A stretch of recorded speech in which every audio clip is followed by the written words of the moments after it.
Hello दोस्तों, स्वागत करते हैं एक बार फिर से आपकी अपनी YouTube channel Bihar board study point में। तो दोस्तों, आज के इस इम्पोर्टेंट वीडियो में हम डिस्कस करने जा रहे हैं टॉप 25 क्वेश्चन पे। और दोस्तों, इसमें हम डिस्कस करते करते आपको 100 पूरा ही देंगे, तो आप याद रखिए 100 ऑनलाइनर जो हैं दोस्तों वो हो जाएगा। तो दोस्तों, आप अपनी नोटबुक लेकर के बैठ जाइए, वहाँ पे आपको जो हम बताएंगे आप वो नोट करते जाइएगा, ठीक है। तो दोस्तों, जब ITI और पॉलिटेक्निक के लिए बेस्ट होने जा रहा है, तो आप ज़रूर से ज़रूर हमारे इस वीडियो को पूरा देखिएगा। और इस चैनल पर नए हैं तो इस चैनल को ज़रूर ज्वाइन कर लीजिए। तो दोस्तों, इस वीडियो का पहला यहाँ पे लाइन है, कहना है ग्रहों की गति का नियम केपलर ने दिया था। किसने दोस्तों? केपलर ने। अगर कहेगा ग्रहों की खोज किसने किया था दोस्तों? ग्रहों की खोज तो दोस्तों कापरनिकस ने किया था। आप याद रखिएगा, कापरनिकस ने। दोस्तों, अब ग्रह आते हैं तो हमारे सौरमंडल में कितना ग्रह हैं दोस्तों? तो 8 हैं। सूर्य दोस्तों, उसके सूर्य है ना ये। इसके बाद पहला क्या है? बुध। दूसरा शुक्र। तीसरा पृथ्वी। चौथा मंगल। पाँचवा बृहस्पति। छठा दोस्तों शनि। सातवां अरुण और आठवां वरुण। तो दोस्तों, आप इन 8 ग्रहों का नाम याद रखिए, ठीक है। तो दोस्तों, चलते हैं नेक्स्ट क्वेश्चन की ओर। नेक्स्ट यहाँ पे दिया है, पौधों में लचीलेपन का कारण दोस्तों कोलेनकाइमा उत्तक है। क्या दोस्तों? कोलेनकाइमा उत्तक जो है ना, ये पौधे में लचीलापन का कारण है। यानी कि हवा सब में दोस्तों पेड़ जो है ना वो झुक जाता है लेकिन टूटता नहीं, इसी के कारण। तो दोस्तों, इसके बाद आप याद रखिएगा स्क्लेनकाइमा दोस्तों कोशिका भित्ति है ना वह मोटा होता है। तो मोटा किसके कारण होता है? उसमें उपस्थित होता है लिग्निन। क्या दोस्तों? लिग्निन होता है। तो यह भी आप याद रखिएगा। कोलेनकाइमा आप समझ गए। उसके बाद आता है पेरेनकाइमा। क्या दोस्तों?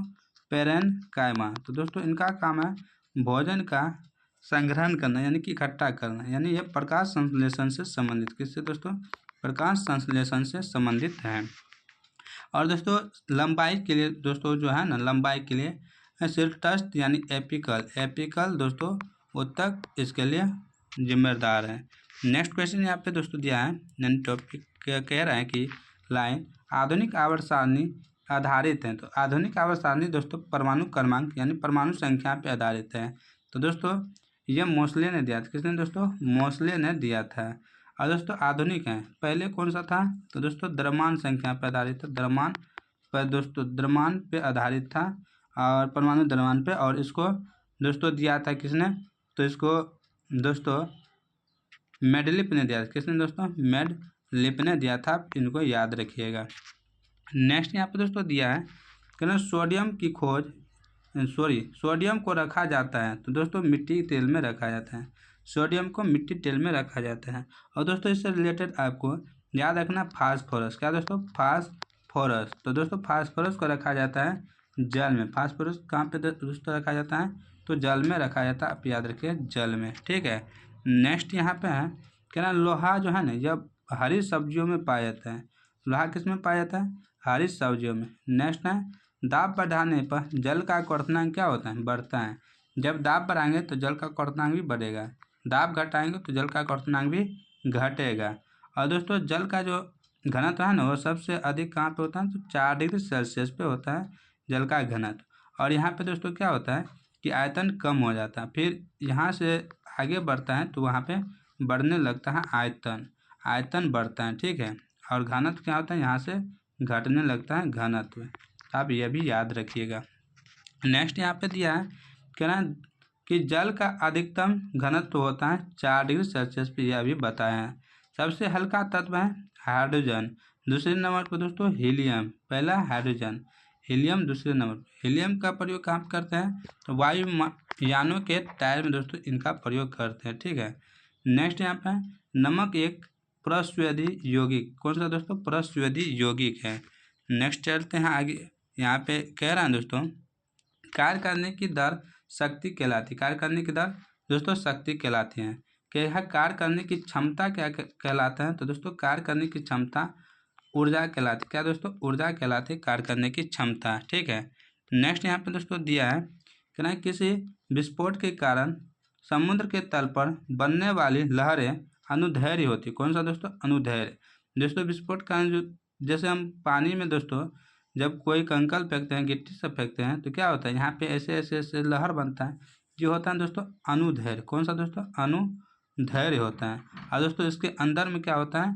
तो अनुप्रस्थ में रहता है, अंदर सतह समान रहता है, बराबर रहता है।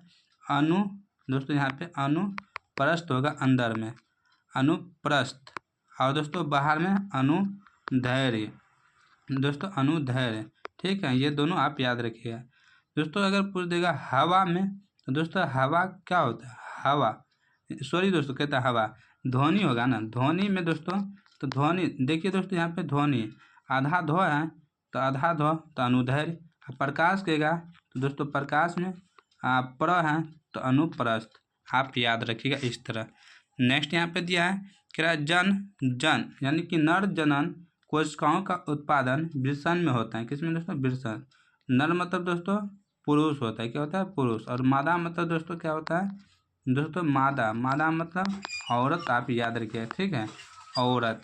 नेक्स्ट यहाँ पे दोस्तों दिया है, कह रहा है दोस्तों कि समूह 18 में निष्क्रिय गैस होते हैं, 18 में निष्क्रिय गैस होते हैं दोस्तों। तो यहाँ पे आपको इनको याद रखना है। नोबेल गैस भी इनको कहते हैं, क्या कहते हैं? नोबेल गैस भी कहते हैं इनको, उदासीन गैस भी कहते हैं दोस्तों, उदासीन गैस भी कहते हैं इनको दोस्तों, अक्रिय गैस भी कहते हैं, क्या कहते हैं? अक्रिय गैस भी कहते हैं। और सबसे भारी जो अक्रिय गैस है ना, वो दोस्तों रेडॉन है। ये बार बार पूछे जाते हैं, रेडॉन। कौन सा दोस्तों? रेडॉन, जो कि वायुमंडल में नहीं पा करके धरती यानी पृथ्वी पर पाया जाता है। नेक्स्ट यहाँ पे दोस्तों दिया है, कहना है दोस्तों कि रेफ्रिजरेटर में जल को ठंडा करने के लिए प्रयुक्त गैसें हैं अमोनिया। कौन सा दोस्तों? अमोनिया। नींबू में पाया जाता है साइट्रिक अम्ल। कौन सा दोस्तों? साइट्रिक अम्ल। अब नींबू पूछ दिया तो आपको इमली याद रखना है, इमली। उसके बाद दोस्तों सेब आपको याद रखना है। उसके बाद चाय याद रखना है दोस्तों, चाय बार बार पूछे जाते हैं, तो चाय में पाया जाता है टैनिक, ये पहले याद रखिए। उसके बाद दोस्तों सेब आता है, सेब में दोस्तों मेलिक, सेब मेलिक। दोस्तों इसको काट के छोड़ दीजिए ना, देखिए कंदला हो जाएगा। इमली में होता है दोस्तों टाटरिक। कौन सा दोस्तों? टाटरिक इमली में होता है। इसके बाद याद रखिए एगो और आप, सिरका। क्या दोस्तों? सिरका।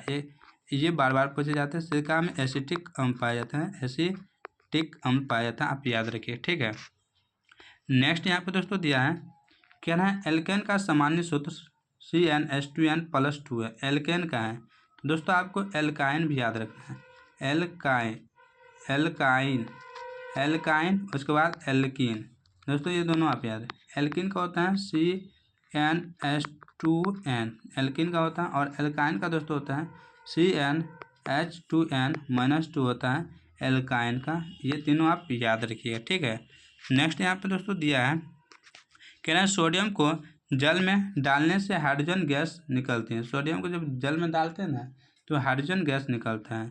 नेक्स्ट है विद्युत चुम्बकीय तरंग है दोस्तों, रेडियो तरंग, विद्युत चुम्बकीय तरंग है। और कौन कौन से हैं दोस्तों? तो आप माइक्रोवेव याद रखिए, माइक्रोवेव याद रखिए दोस्तों। अवरक्त है दोस्तों, आप याद रखिए, किरणें, अवरक्त किरणें। आप इसके बाद दोस्तों आप दृश्य प्रकाश याद रखिए, दृश्य प्रकाश याद रखिए।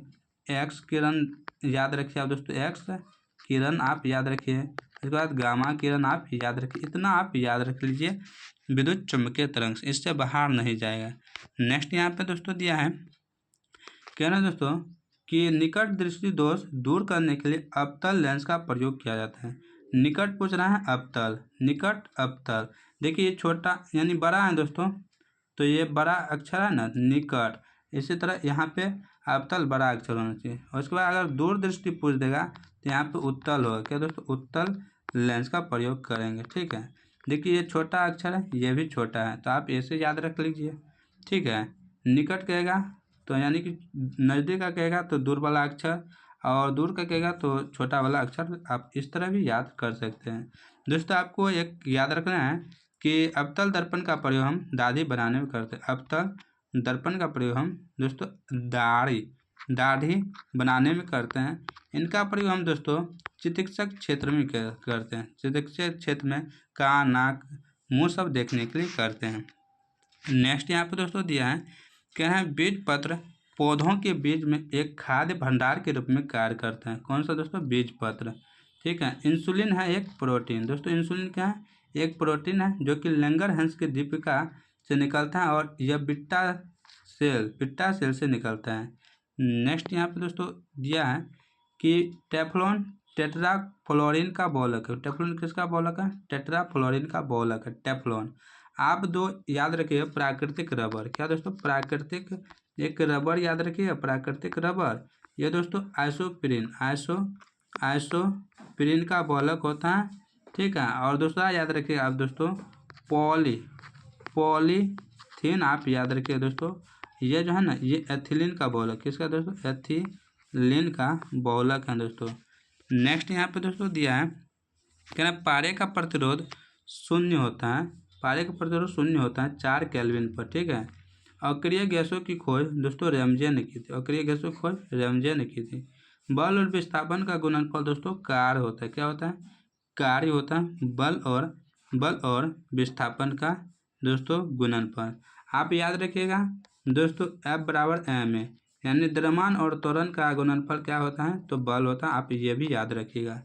नेक्स्ट है मृग मरीचिका का कारण। मृग मरीचिका दोस्तों जैसे आप लोग रोड पे चलते होंगे गर्मी के मौसम में तो आपको दिखता होगा कि पानी वहाँ पे जमा है, लेकिन पानी नहीं रहता है।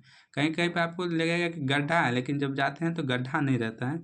जब मृग मरीचिका होता है, इनका कारण क्या होता है? प्रकाश का पूर्ण आंतरिक परावर्तन। नेक्स्ट दोस्तों ये है स्थितिज ऊर्जा। तो ये होता है mgh यानी द्रव्यमान, उसके बाद गुरुत्वीय त्वरण, उसके बाद हाइट। और गतिज ऊर्जा हाफ mv² यानी कि द्रव्यमान और वेग का स्क्वायर। तो आप ये दोनों भी याद रखिएगा। तो दोस्तों आज की ये जो हमारा टॉप 25 क्वेश्चन इंटू 100 यानी 100 था दोस्तों, आपको कैसा लगा? अगर आपको अच्छा लगा तो आप इस वीडियो को ज़रूर लाइक कीजिएगा और कमेंट में बताइए कि आपको ऐसा और क्वेश्चन चाहिए, तो हम और दोस्तों छांट कर आप लोगों को टेलीग्राम पे दे देंगे। उनका लिंक हम यहीं डिस्क्रिप्शन में दे देंगे, आप वहां से जुड़ जाइएगा। तो इसी तरह के वीडियो लेने के लिए हमारे चैनल को ज़रूर से ज़रूर ज्वाइन कर लें। तो मिलते हैं कल के नए वीडियो में। तब तक आप लोग मस्त रहें, स्वस्थ रहें, अपनी तैयारी बेहतरीन करें। जय हिंद, जय भारत, वंदे मातरम।